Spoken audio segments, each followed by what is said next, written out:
എങ്ങനെയുണ്ട് സൂപ്പറല്ലേ? 2 കാർഡ്ബോർഡ് കഷ്ണം ഒത്തു വന്നിട്ടുണ്ട്. ഇത് വെച്ച് എന്ത് ചെയ്യുന്ന ആലോചിച്ചുകൊണ്ടിരിക്കുമ്പോഴാണ് പിൻട്രസ്റ്റിൽ ഒരു ഫോട്ടോ കാണുന്നത്. എന്തിൻ്റെ? അതന്നെ ഫോട്ടോ ഫ്രെയിം. പിന്നൊന്നും നോക്കിയില്ല, വേഗം പണി തുടങ്ങി.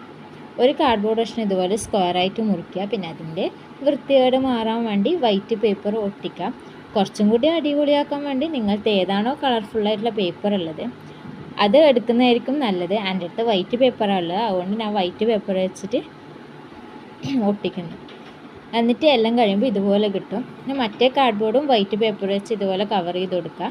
പിന്നെ ഇതുപോലെ 3 കാർഡ്ബോർഡ് പീസസ് വേണം. ഇതെന്തിനാന്ന് വെച്ചാൽ നമുക്ക് ഫോട്ടോ ഇറക്കി വെക്കുമ്പോൾ അവിടെ സ്പേസ് വേണം. അതിങ്ങനെ 3 വശത്തും കൂടി ഒട്ടിച്ചു കൊടുക്കാം. മേലെ സ്പേസ് അവിടെ ഒഴിവാക്കണം.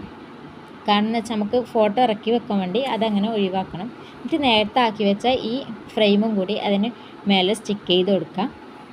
പിന്നെ കുറച്ച് അടിപൊളിയാക്കാൻ 2 സ്റ്റിക്കറും കൂടി ഒട്ടിക്കാം. പിന്നെ നല്ല നല്ല ഫോട്ടോ അതിലിറക്കി വെക്കാം. അപ്പോൾ ഇഷ്ടപ്പെട്ട ലൈക്കും സബ്സ്ക്രൈബും മറക്കണ്ട.